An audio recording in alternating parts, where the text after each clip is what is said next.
Всем привет! Сегодня мы разбираем чехословацкий фильм 1973 года «Златовласка».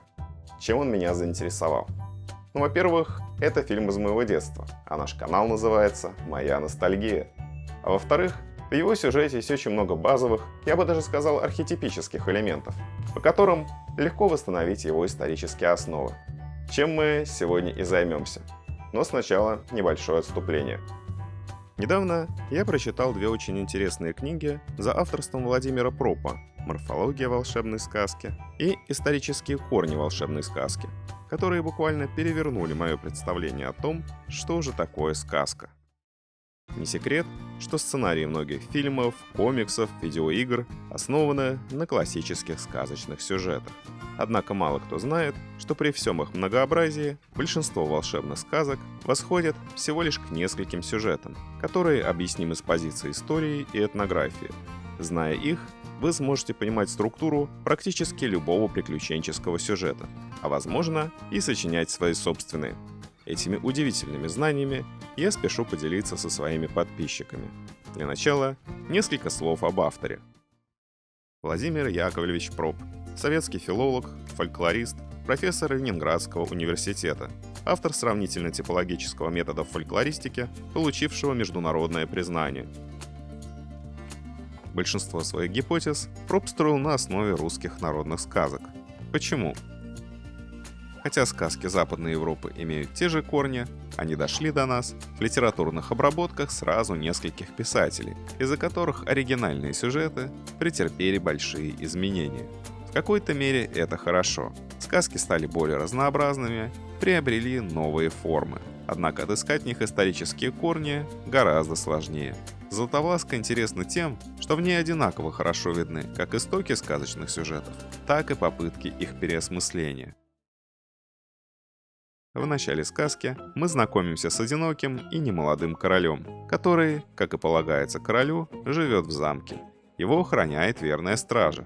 Однако в один прекрасный день у ворот появляется старушка с корзинкой. Куда это в такую рань? Доброе утро, сыночек. Я иду к королю. Стража ее пропускает, но только на кухню. Однако старушка пробирается прямиком в королевские покои. Добрый день, король.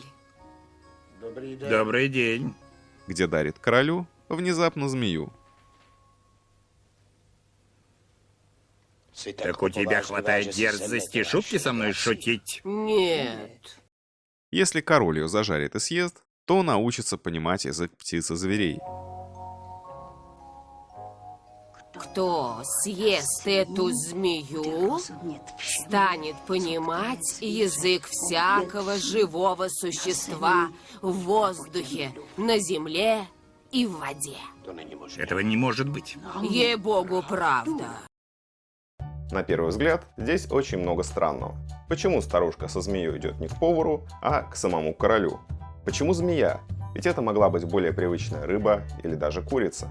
И, наконец, для чего королю, у которого и так все уже есть, волшебный навык понимания языка птиц и зверей? Вот что ему это даст?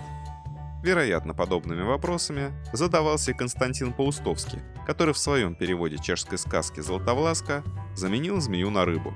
Ответы на них мы находим у Пропа.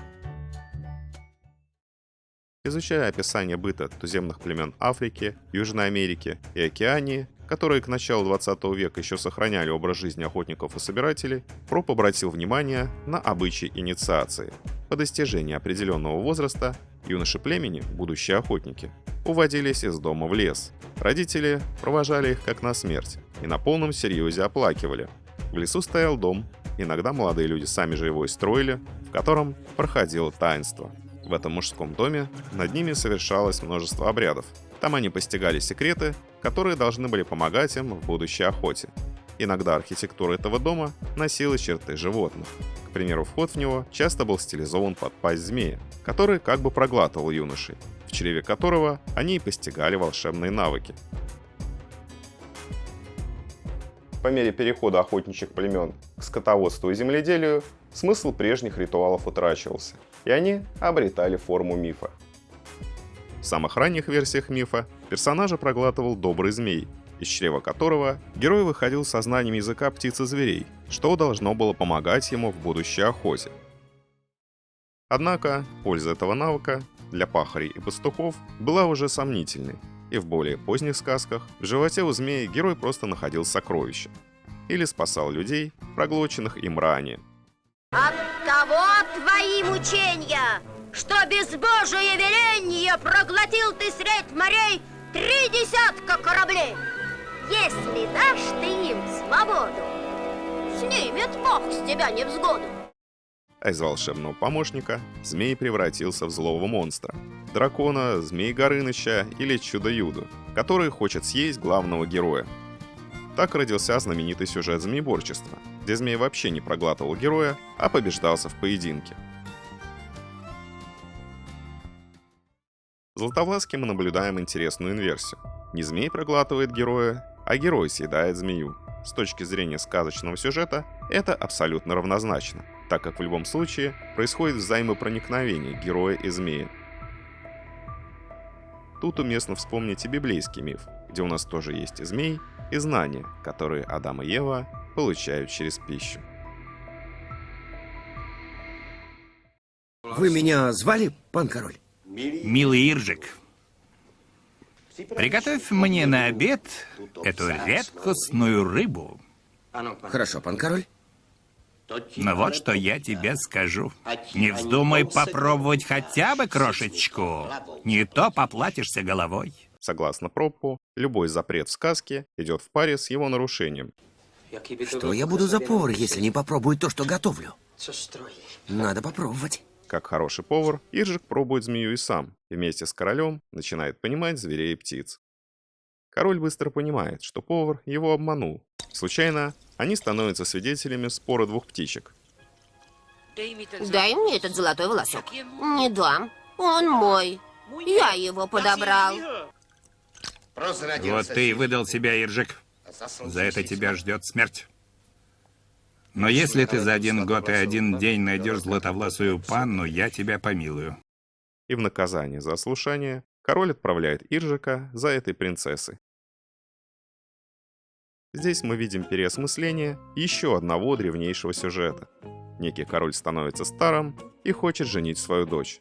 На зов съезжаются добрые молодцы, которым даются заведомо невыполнимые испытания. Добыть молодильные яблочки, водицу живую и мертвую. Ты должен добыть для нее живую и мертвую воду.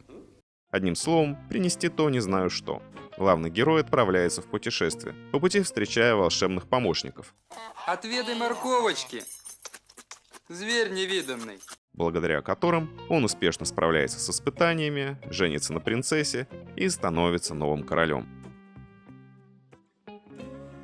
Исторические корни данного сюжета также очень глубоки.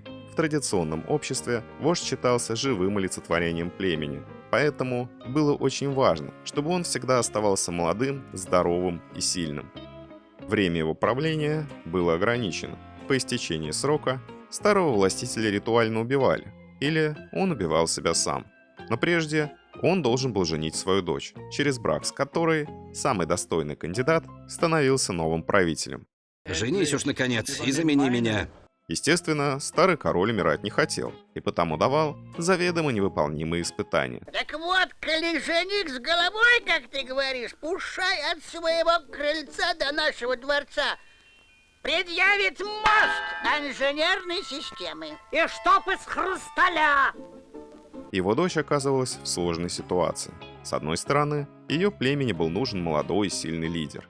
Вот я помру, а ты так и будешь государством управлять.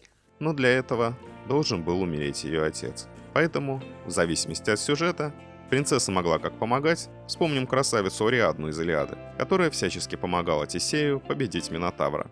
Убей Минотавра.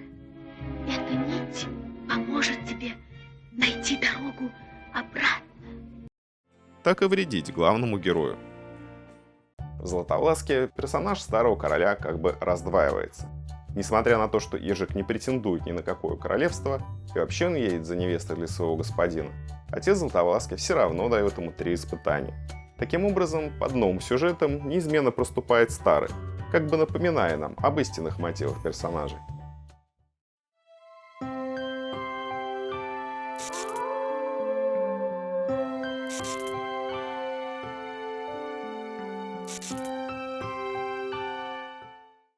пути Иржик встречает птенчиков, муравьев Спасибо тебе, Иржик.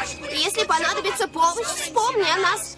и рыбку, которым он спасает жизнь, и они становятся его должниками. Следуя терминологии Пропа, он обретает волшебных помощников. Спасибо тебе, Иржик. Я в долгу не останусь. Очень символично, что путь к королевству принцессы преграждает река. Это опять же отголоски древних мифов. Об этом прямо не говорится, но принцесса Златовласка живет в мире мертвых. Река служит преградой между нашим земным миром и потусторонним, в котором обитают души умерших. В греческих мифах эта река называлась Стикс, а в русских сказках ее иногда называют Смородинка. Кроме того, на потустороннее происхождение Златовласки указывает и золотой цвет ее волос. По Пропу, все, что в сказке имеет золотой цвет, золотые яблочки, утка золотые перышки, олень золотые рожки, свинка золотая щетинка, все это находится на том свете, то есть в мире мертвых. Но по суше ты в замок не попадешь. Замок стоит на острове посреди озера. В русских сказках вход в Тридевятое царство стережет Змей Горыныч, справиться с которым герою иногда помогает Баба-Яга. Как до того зуба добраться, я одна знаю.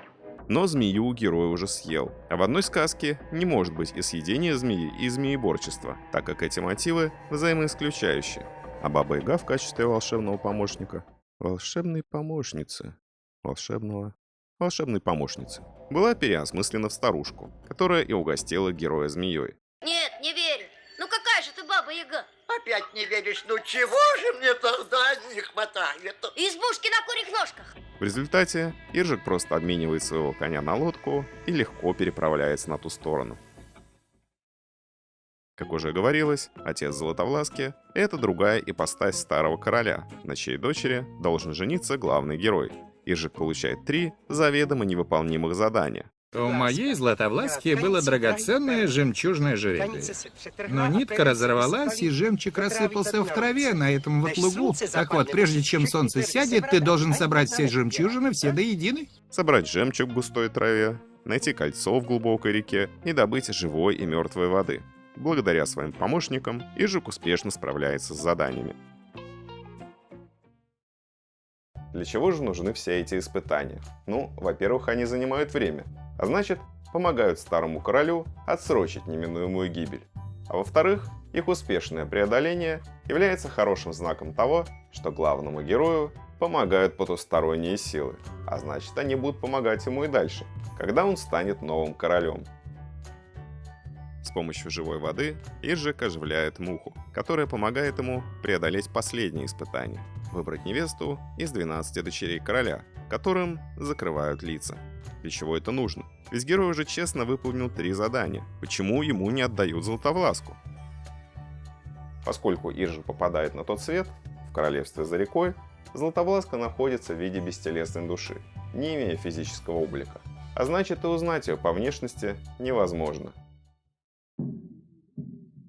В мифах народов Севера и других народов, где сильно развит шаманизм, очень популярен мотив о том, как шаман отправляется на тот свет, чтобы привести назад душу умершей девушки. В повседневной шаманской практике путешествие в иной мир при помощи духов-помощников – важная часть ритуалов исцеления.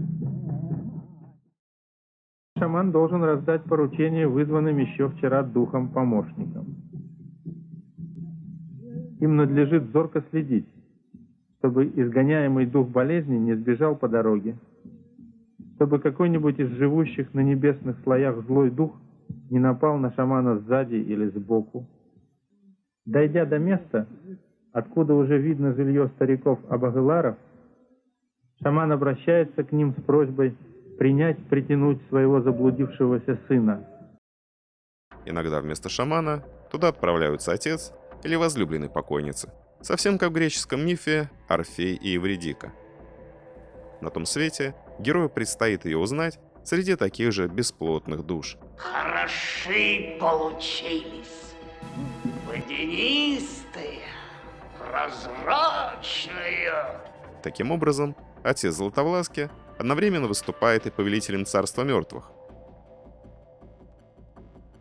Герою разрешается забрать душу в мир живых, только если он ее отгадает. А сделать это очень сложно, ведь тела у нее нет, а значит, нет и внешности. Отгадывай, которая твоя невеста! Не отгадаешь, голова с плеч! А вот похожая сцена в сказке о своенравной принцессе, где героиня уже явно отправляется на тот свет, чтобы привести оттуда своего возлюбленного. Вот мой Франтик.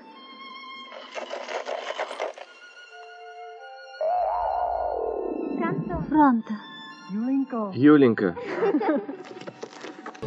Вот моя мама!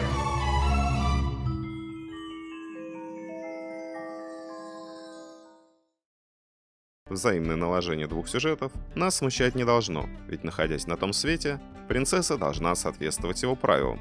Когда же ее отдают Иржику, Златовласка обретает телесную оболочку. Это знаменуется снятием с головы белого покрова, символизирующего погребальный саван. Но покрывало — это еще и свадебная фата, ведь в традиционном обществе свадебная церемония тоже считалась переходом между мирами. Невеста как бы умирала для своего рода и воскресала для семьи мужа. Получается, что, отгадав Златовласку, Иржик уже взял ее в жены. Тут впору задаться вопросом, почему у Златовласки и ее 11 сестер есть только отец? Где их мать? Есть ли она вообще? Обратившись к русским народным сказкам, мы найдем массу примеров того, как герой или герои привозят из Тридевятого царства дочек Бабы-Яги. Если это правило работает, то мать девушек – та самая старушка, которая и угостила рыбой, то есть змеей, короля и Иржика. Вероятно, по каким-то качествам, она выбрала Иржика на роль нового короля. Зная, что повар все равно попробует змею, она отнесла ее прямиком к королю. Затем она подстроила разговор двух птичек, от которых король узнал о ее дочери Златовласке и ожидаемо отправил за ней провинившегося Иржика. Как видим, план старушки полностью удался. Напрасно наш королек готовится к свадьбе. Напрасно ждет он молодую красавицу-женушку. Иржик привозит принцессу во дворец, но она в ужасе от своего старого жениха и открыто симпатизирует Иржику.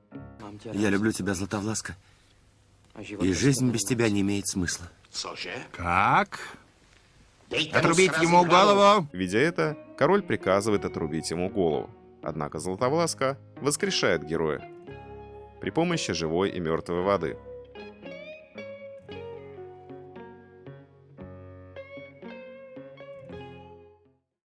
Наверняка вы уже задавались вопросом, почему в сказках всегда не одна вода, а две? Почему для оживления героя недостаточно только одной, живой воды? Вот как это объясняет Проб. Мертвая вода его как бы добивает, превращает его в окончательного мертвеца. Это своего рода погребальный обряд, соответствующий обсыпанию землей. Только теперь он настоящий умерший, а не существо, витающее между двумя мирами, могущее возвратиться вампиром. Только теперь, после окропления мертвой водой, эта живая вода будет действовать. Налью кувшин водой живою, наполню мертвою водой. Впрочем, в некоторых сказках живая и мертвая вода зовутся живящей и целющей, что несколько более информативно. Смерть и воскрешение героя, духовные или физические, кульминационный момент его странствия. Они символизируют преображение, ради которого он и отправляется в путь.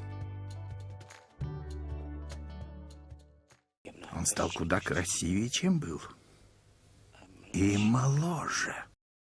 Видя это, король сам пробует мертвую воду и гибнет.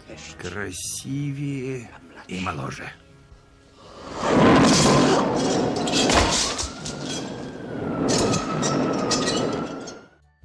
И еще раз обратим внимание на желание короля стать моложе. Ведь он должен умереть именно потому, что он слишком стар. Здесь уместно провести параллель со сказкой «Конек-горбунок», где на возрасте царя тоже сделан недвусмысленный акцент. Не пойду я за седого, за беззубого такого. Ну, взгляни-ка, ты ведь сед, Мне 15 только лет. Стань, как прежде, молодец. Я тотчас же под венец. В итоге, даже с измененным сюжетом, мы приходим к классическому финалу. Старый король погибает, а герой женится на принцессе и становится новым королем. Вот как получилось, Иржик стал женатым. Только я старушка, в том не виновата. Важно ли, что Иржик станет королем? Главное, чтобы были счастливы вдвоем. Из фильма не очень понятно, каким образом, ведь Иржик всего лишь повар. Но если мы знаем оригинальный сюжет, то все встает на свои места. Иржик становится королем, потому что женится на королевской дочери, которую он честно заслужил, пройдя невыполнимые испытания, а значит, был признан достойным.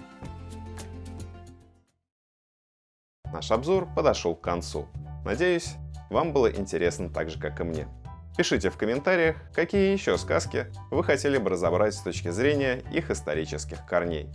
Ну а на сегодня это все. Вот и сказочки конец. А кто слушал,